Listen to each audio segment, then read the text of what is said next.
네, 오늘 성경을 두 부분 찾으려고 하는데요. 우선 창세기 1장 28절 한 절만 우리 읽어보겠습니다. 시작. 하나님이 그들에게 복을 주시며 하나님이 그들에게 이르시되 생육하고 번성하여 땅에 충만하라. 땅을 정복하라. 바다의 물고기와 하늘의 새와 땅에 움직이는 모든 생물을 다스리라 하시니라. 아멘. 그리고 저기 신약 성경으로 넘어가서 로마서 신약 성경 256쪽 로마서 12장 5절을 함께 읽겠습니다. 시작. 이와 같이 우리 많은 사람이 그리스도 안에서 한 몸이 되어 서로 지체가 되었느니라. 아멘. 네, 사느라 다 고생이 많았죠? 우리 중고등부 여러분 모두에게 하나님의 은총이 가득하기를 정말 소원합니다. 네, 소망합니다. 저와 여러분이 잘 아는 것처럼 내일부터 25일이 다다음 주 주일인데 25일까지 2주간에 걸쳐서 4단계 거리두기가 시행되었어요. 그동안 여러 가지 거리두기 단계를 우리가 거쳐왔는데 가장 높은, 가장 최고로 이렇게 통제하는 그런 단계죠. 부디 2주 만에 확진의 불길이 잘 잡혀서 우리가 다시 이곳에 모여서 예배를 드릴 수 있게 되기를 기도합니다. 비대면 예배로 전환되는 게 제 기억에 지금이 4번째예요. 그동안 3번을 비대면을 드렸었는데 이제는 적응할 만도 한데 역시나 적응이 잘 안 되는 것 같고 안타깝고 좀 속상하고 그런 마음이 있어요. 예. 저는 교회에서 일을 하는 사람이라 그럴 수도 있겠지만 이 땅에 학교에 다니는 우리 학생들은 그동안 대면 수업, 비대면 수업을 왔다 갔다 하면서 그래도 길거리에서 지나다니는 학생들 표정 보면 다 친구들하고 밝은 표정으로 다니는 것도 많이 보긴 했지만 그래도 이 마음 한켠에 계속 혼란스러움을 견뎌내면서 마음이 복잡한 친구도 분명히 있을 거고 언제까지 이래야 되나 좀 우울한 마음을 갖는 친구들도 분명히 있었을 겁니다. 그래서 지금 이렇게 고생을 많이 하고 있는 이 땅의 학생들이 어떤 마음의 빛깔로 정말 1년 반이 훌쩍 지나가고 있는 이 긴 터널을 지나고 있는지 궁금하다는 생각이 늘 듭니다. 과연 우리 지구인들은 현서 어서 주인공은 항상 늦게 오죠. 네. 과연 우리 지구인들이 이 인류 사회가 이 길고 긴 터널을 빠져나갈 수 있을지, 그리고 그 긴 정말 끝이 보이지 않는 빛이 보이지 않는 터널 끝을 향해 우리가 가고 있는데 거기까지 나아갈 수 있는 체력이 우리에게 남아있는지 때로는 암담한 마음에 사로잡히게 되는 것도 사실이에요. 특별히 이 사회적인 재난은 늘 그렇듯 언제나 가난한 사람들에게 더욱더 가혹한 법이기 때문에 너무 마음이 아프죠. 네. 미국의 사례이긴 하지만 우리나라보다 훨씬 많은 사람들이 코로나 때문에 사망을 했거든요. 근데 이 통계를 잘 들여다보면 흥미롭게도, 흥미롭다는 표현은 좀 그렇죠. 놀랍게도 흑인들이 많이 죽었어요.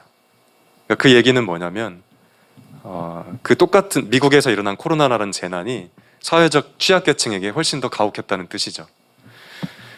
물론 이제 NBA 선수들 생각하면 안 돼요. 돈이 훨씬 많죠, 웬만한 백인보다.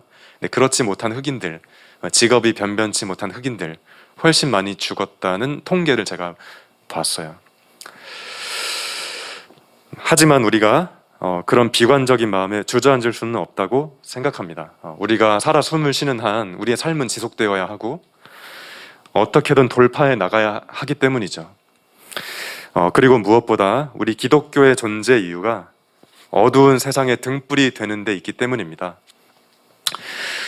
하나님은 언제나 우리 삶에 이 역사에 짙은 어둠이 깔릴 때마다 기독교인들을 부르셔서 우리 기독교인들 각자의 손에 촛불 한 자루씩을 언제나 들려주셨다고 저는 생각을 해요.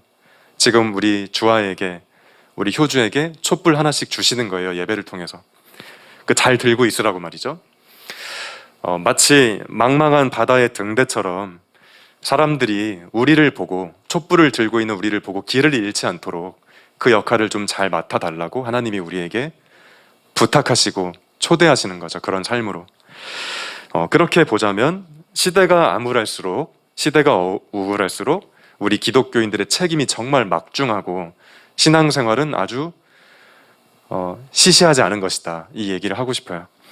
하나님께서 그 촛불을 들고 서 있는 저와 여러분에게 큰 용기와 지혜를 주셔서 이 터널의 끝까지, 터널의 빛이 보일 때까지, 그 터널을 빠져나갈 때까지 우리가 그 촛불을 잘 들고 서 있게 해주실 수 있기를 기도해 봅니다.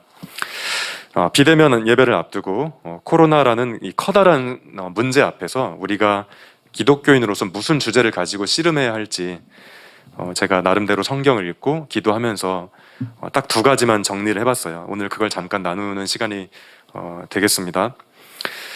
첫째는 이 지구는 인간이 마음껏 파헤쳐도 되는 곳이 아님을 사실 누구나 동의하고 있었지만 어떤 사람도 아무리 형편없는 사람도 그렇죠, 지구는 함부로 파헤치면 안 되죠 라고 다 머리론 끄덕끄덕 했어요 그동안. 그렇지만 그것이 단순히 지적인 동의가 아니고 정말로 그래야 된다는 사실을 이번 기회에 우리의 전 존재를 동원해서 진지하게 돌아봐야 하는 시간이죠. 아까 읽은 창세기 말씀에 보면 하나님께서 지구의 첫사람들에게 이렇게 말씀하셨어요. 생육하고 번성하여 땅에 충만하여라. 땅을 정복하여라. 바다의 고기와 공중의 새와 땅 위에서 살아 움직이는 모든 생물을 다스려라. 다스려라 이렇게 돼 있죠.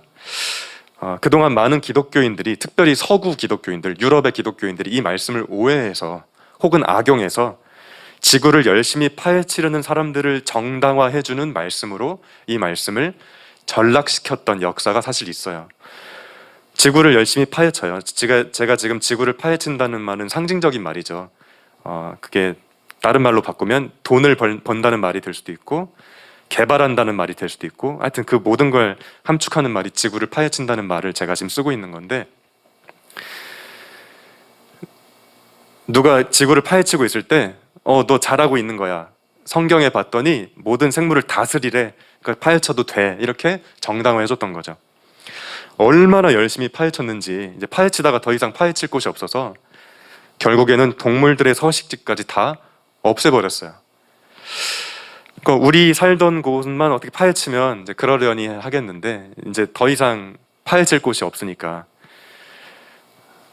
밀림도 다 없애버리고 뭐 그랬던 거죠. 그래서 동물들의 몸속에 있던 바이러스가 사람의 몸으로 건너올 수밖에 없었다고 많은 학자들이 이야기를 하고 있는 거죠. 그러니까 코로나는 어떤 의미에서 필연적이었던 거죠. 사실 과학자들이 어떤 설명을 내놓든 간에, 어떤 설명을 내놓든 간에 인류가 지구를 망가뜨렸다는 것은 사실이에요. 창세기 말씀은 우리가 지구를 잘 관리하라고 주어진 것이지 지구를 마음대로 파헤치라고 하신 게 아니었음을 너무 늦었지만, 사실 너무 늦었지만 지금이라도 우리가 정말 깨달아야 되겠어요. 특별히 기독교인들은. 코로나 때문에 우리가 이렇게 고생을 하면서도 여전히 우리의 삶의 목표라는 게 돈 많이 벌어서 편리하고 풍요롭게 살았으면 좋겠다. 밖에 안 되면 우리는 코로나라는 이 비싼 학비를 헛되게 치르고 있는 중이라고 말할 수밖에 없어요. 우리 기독교인들은 언제나 돈보다 더 중요한 게 있다는 사실을 기억해야 되겠습니다. 물론 저는 여러분이 절대 가난하지 않았으면 좋겠어요. 가난한 것은 정말 비참한 거거든요. 우리 효주 나중에 차도 한 대씩 뽑고 가난하면 안 되지. 가난하면 안 되는데 저는 지금 원론적인 얘기를 하는 거죠. 그럼에도 불구하고 언제나 돈보다 중요한 게 있다는 사실을 잊지 않는 특이한 사람들로 기독교인들은 촛불을 들고 있어야 된다 하는 거죠. 돈이 내가 내 자유와 의지로 관리할 수 있는 것 같지만 절대 그렇지 않다는 사실. 오히려 돈이 우리를 사로잡아서 노예로 부려먹을 수 있는 강력한 힘을 가진 존재라는 것을 잊지 않는 사람들, 그게 우리 기독교인들이어야 하죠. 특별히 비교적 안정적인 직장을 가진 사람일수록, 그리고 소위 소득이 높은 사람들일수록 편리함과 풍요로움만을 마치 신처럼 떠받들던 인류의 그간의 모든 생활 방식에 대한 처절한 반성이 있어야만 하는 타이밍이에요 지금. 그렇죠? 내 돈 내가 벌어서 내가 쓰겠다는데 네가 뭔 상관이야? 보통 이렇게 생각을 하죠. 내 돈 내가 벌어서 내가 마음대로 써도 지구가 아무렇지도 않다면 그 말이 맞겠지만, 내 돈 내가 벌어서 내 마음대로 쓰다 보니 이렇게 됐으니까 그건 틀린 거죠 사실.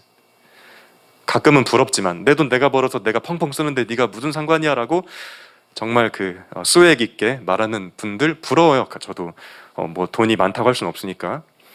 그렇지만 그걸 단순히 부러워만 하기에는 우리의 삶이 뭔가 잘못됐구나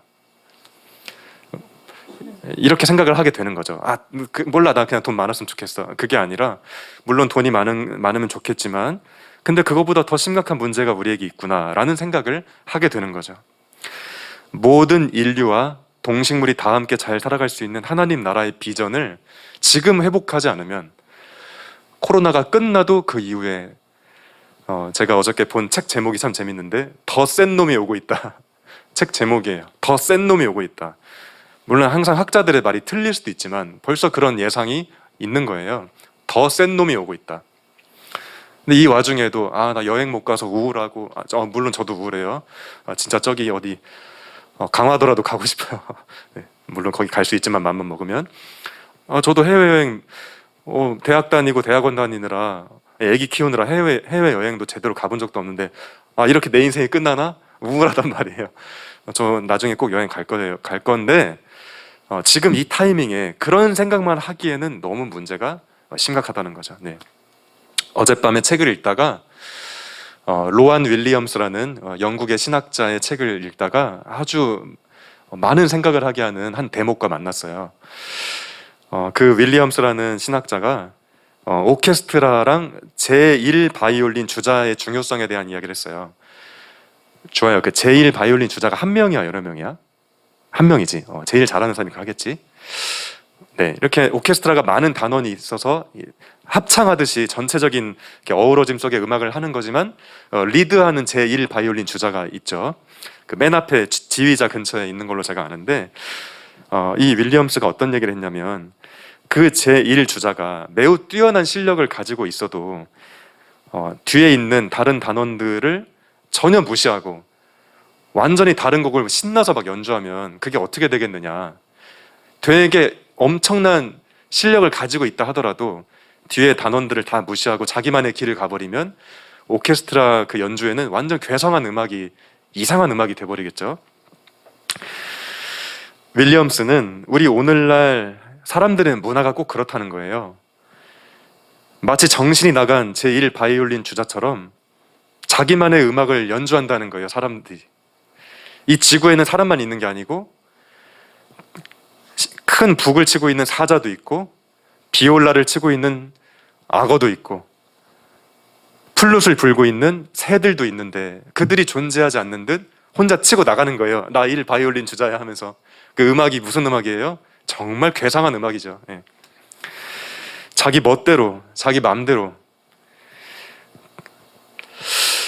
사실 제1 바이올린 주자가 나머지 단원들에 비해서 실력이 뛰어난 것처럼 우리 사람은 다른 동물들에 비해 뛰어나긴 한 것 같아요. 침팬지가 아무리 똑똑해도 스마트폰 못 만들잖아요. 우린 정말 대단하죠, 사실. 그렇지만 우리가 자연을 무시하는 순간 오케스트라 연주를 완전히 망쳐버리는 괴상한 제1 바이올린 주자에 불과할 수도 있다는 사실을 이번 기회에 정말 뼈저리게 깨달아야 된다. 그런 생각을 합니다. 자, 우리가 씨름해야 할 두 번째 주제는 함께 교회 다니는 사람들, 특별히 생명나무 중고등부, 우리 그동안 코로나 시절을 보내오면서 원래 많지 않았던 인원이지만 더 많이 줄었는데 그 친구들에 대한 어떤 고민이에요, 사실. 아까 읽었던 로마서 말씀을 제가 세 번역으로 읽어보면 이와 같이 우리도 여럿이지만 그리스도 안에서 한 몸을 이루고 있으며 각 사람은 서로 지체입니다. 우리도 여럿이지만 그리스도 안에서 한 몸을 이루고 있으며, 그리스도라는 말이 어렵죠? 그냥 예수님이라고 생각하세요. 우리도 여럿이지만 예수님 안에서 한 몸을 이루고 있으며 각 사람은 서로 지체입니다. 이 말씀은 우리가 온전한 삶을, 그러니까 제대로 된 삶을 혹은 신앙생활을 해내기 위해서 함께 가령 여기에 같이 있는 우리 서로가 서로를 누구나 무시하거나 빠뜨릴 수 없다는 말씀이에요. 제대로 살고 싶다면. 네. 가령 얼굴이 매우 잘생긴 사람이 있다고 해요. 정말 잘생겼는데 그거 굉장히 좋은 일이지만 그 사람을 봤더니 팔이 잘려갖고 피가 막 나고 있어요. 또 어떤 사람이 우리 거소리 아빠 이용주 집사님처럼 허벅지 근육이 진짜 탄탄해서 멋있어요. 허벅지만 봤더니 허벅지 미남이에요. 근데 그 사람을 봤는데 고막이 터져가지고 소리가 안 들려요. 뭐 들리든 말든 상관없는 걸까요? 저 사람은 허벅지 근육이 멋지니까 고막이 터져도 괜찮아. 이렇게 말하기는 좀 어렵잖아요. 우리가 건강한 사람이 되기 위해서는, 그러니까 얼굴만 잘생겨서만은 안 되고 허벅지 근육만 튼튼해서도 안 되고 몸의 모든 부분이 골고루 안정적이어야 하죠. 그래야 이 사람 건강한 사람이다 이렇게 얘기하죠. 그런데 성경을 봤더니 우리가 예수님 안에서 한 몸이라는 거예요. 그리고 어떤 사람은 목이고 목, 어떤 사람은 손가락이고 어떤 사람은 코인데, 그런 의미에서 다 중요하다는 거죠. 목에서 피가 나고 있는데 손가락이 예뻐서 너 참 괜찮구나, 이 말이 안 되는 것처럼 우리가 예수님 안에서 한 몸을 이루고 있다는 것은, 내가 이렇게 가장 돋보이는 얼굴 역할이 아니고 발가락이라 할지라도 그 얼굴의 역할을 맡은 사람이 발가락을 무시하면 안 되죠. 얼굴이 아무리 잘생겨도 발가락 3개 없으면 쩔뚝거리며 걸어야 되거든요. 얼굴이 아무리 잘생겨도 이 팔 하나가 잘려 있으면 이렇게 양복을 입었을 때 별로 멋이 없거든요. 다 중요한 거죠. 이 손톱도 중요하고, 나는 손톱밖에 안 되네? 아니에요. 이 손톱이 제대로 자라고 있어야 비로소 건강한 몸이 되니까요. 네. 우리가 같이 교회 다니는 사람들을 향해, 나아가서는 여러분이 만나는 학교 친구들을 향해서 그런 의식으로 바라볼 수 있어야 된다는 말을 하는 거예요. 그래야 우리가 제대로 된 삶을 살아갈 수 있다. 그리고 나아가서는 이 망가진 세상을 고칠 수 있다. 그런 이야기를 아까 로마서는 하고 있는 거죠. 자, 이 대목에서 좀 부담이 되면서 저한테 이런 질문을 할 수 있어요. 목사님, 좋은 말씀이긴 한데 저는 걔랑 안 친하거든요.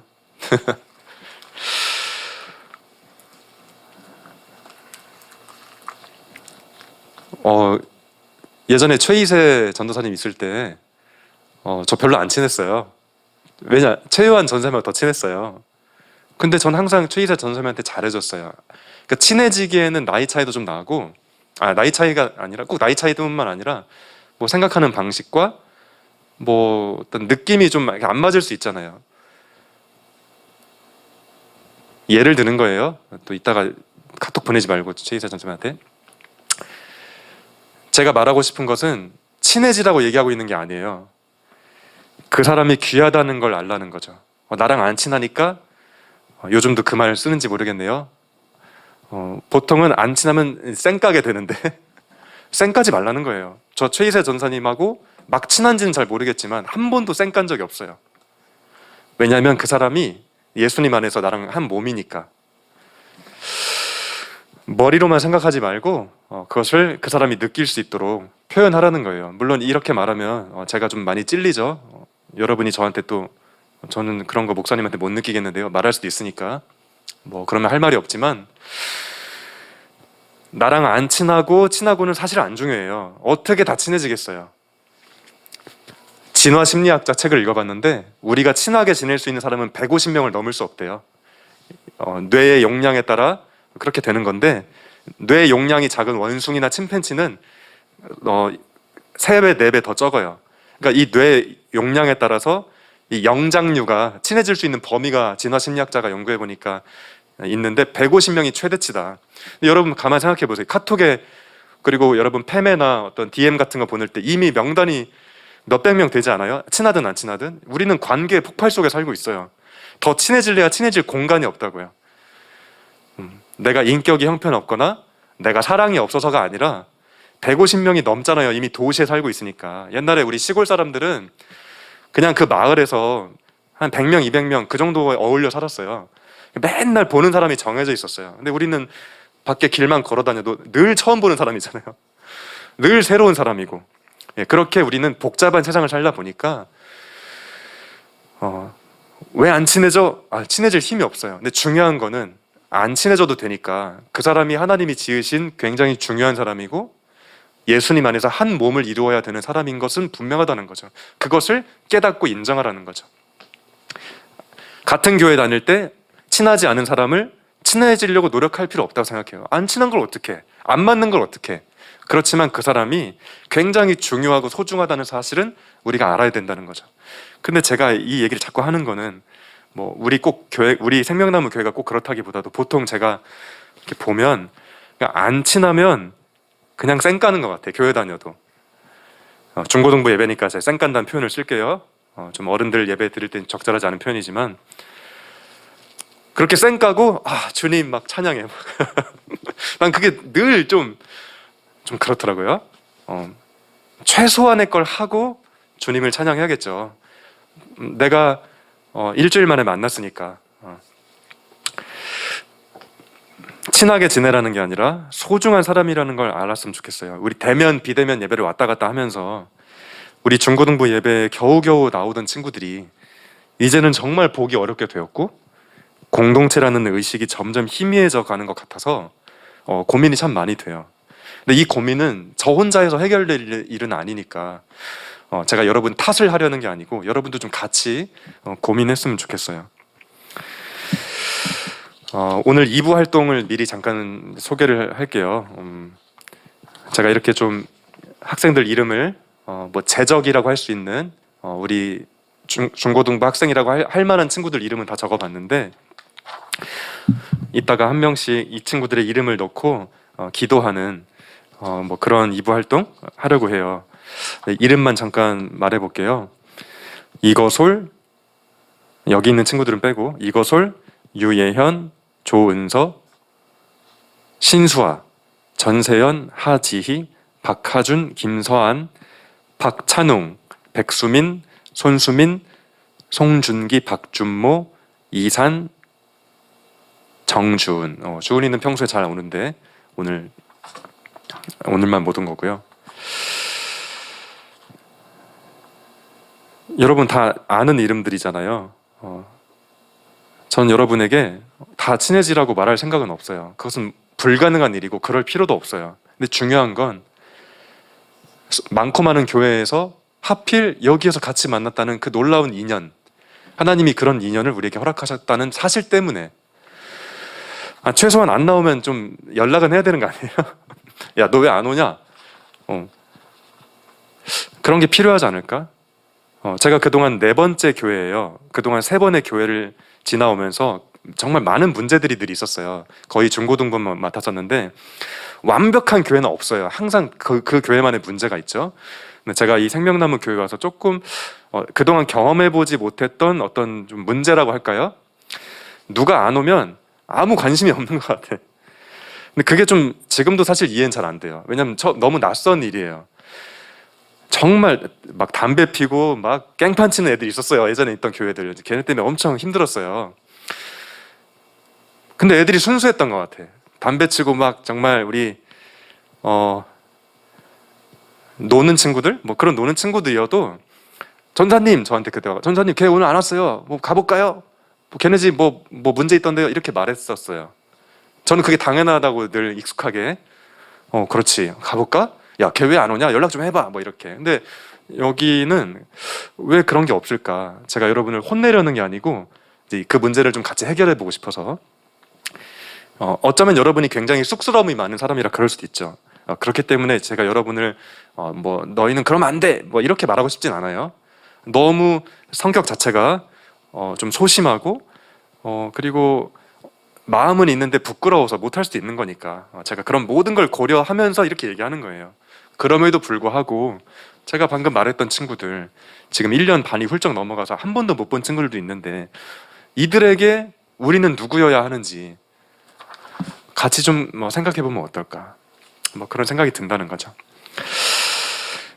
2주간 비대면 기간을 보내면서 여러분 마음에 우리 중고등부 친구들이 소중하게 느껴지는 시간이 되면 좋겠습니다. 결론적으로 자, 이제 말씀을 마치려고 하는데요. 우리가 종교를 갖는다는 거, 기독교인으로 산다는 것은 그것은 불편한 이야기를 나의 친구로 삼겠다는 거예요. 외면하고 싶은 이야기를 외면하지 않겠다는 다짐이에요. 지구를 파헤치지 말아라. 사람을 소중히 여겨라. 이거 정말 만약에 유튜브에 이렇게 올리면 아무도 안 볼걸요. 자극적인 얘기도 아니고 재미도 없고 그리고 결정적인 순간에 매우 불편한 얘기죠. 지구를 파헤치려고 막 지금 준비하고 있는 사람한테 지구 파헤치지 마. 되게 불편하죠. 그리고 나 얘 계속 쌩까고 싶은데 교회 왔더니 목사님이 너 그렇게 쌩까지 마. 너무 불편하잖아요. 그냥 쌩까면 안 되나? 이런 생각 들고. 그러나 여러분, 우리 인류는 그렇게 끝없이 불편한 이야기를, 불편한 주제를 계속 친구 삼으려고 했던 사람들을 통해 그래도 이만큼 버티고 버텨왔어요. 언제나 불편한 이야기를 친구 삼기를 주저하지 않았던 사람들이 있었기 때문에 이렇게나마 버텨온 거예요. 종교의 타락은 불편한 이야기와 절교를 선언할 때, 나 오늘부터 너랑 친구 그만할래 라고 선언할 때 종교는, 교회는 타락하는 거예요.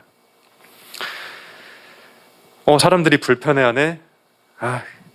사람들이 불편해하니까 그런 설교하지 말아야지. 목사가 그런 생각을 하는 순간 목사는 타락하는 거예요. 듣기 싫어도, 듣기 싫을 만한 이야기여도, 그리고 그렇게 말했을 때 인기가 좀 떨어질 수 있어도 그래도 말하는 게 필요한 거죠. 가령 저 같은 설교자는 앉아서 듣는 사람도 저 이야기 진짜 불편하네.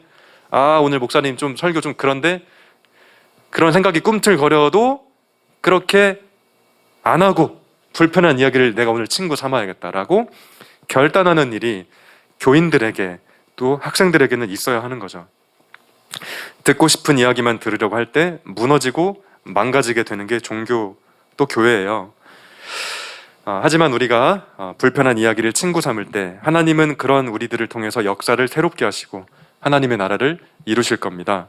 그 일에 쓰임 받는 저와 여러분이 되었으면 참 좋겠습니다. 자, 잠깐 기도할까요? 네, 하나님, 오늘도 정말 복된 주일을 맞아 특별히 비대면 예배를 전환시키기 전 마지막 예배를 드리면서 우리가 어떤 주제를 씨름해야 할지 하나님 안에서 살펴보았습니다. 지구를 파헤치면 안 된다는 것, 당연하게 동의했던 것 같지만 그렇게 머리를 끄덕이는 수준으로 동의해서는 안 된다는 위중한 현실 앞에 우리가 나름대로 할 일이 많지만 그래도 이 가장 중요한 주제 앞에 좀 관심을 더욱더 기울일 수 있는 이 시간이 되게 해주시고, 그리고 무엇보다 우리가 잠시 떨어져 있는 동안 우리가 어렸을 때부터, 엄마 뱃속에서부터 나 이 교회 다녔는데 별로 친해지진 않았지만 그래도 내가 저 친구랑 그동안 같은 교회 다녔네. 근데 왜 요즘에 안 보이지? 그동안 연락 안 해서 뻘쭘한데 메시지 하나 날려볼까? 라는 생각을 좀 할 수 있는, 그래서 안부를 묻고, 야, 너 잘 지내냐? 형 잘 지내? 오빠, 누나 잘 지내? 다음에 보자. 이렇게 말하면서 그 사람이 외로움을 느끼지 않도록 이렇게 좀 시간을 잘 보낼 수 있는 우리 모두가 되게 해 주시고, 우리의 마음에 불편함을 주는 이야기들이 비록 불편함을 줄지라도 그 이야기에 우리가 친구가 될 때 하나님은 우리를 쓰실 거라는 믿음을 가지고 날마다 승리하는 우리 모두가 되게 해 주옵소서. 예수님의 이름으로 기도합니다. 아멘.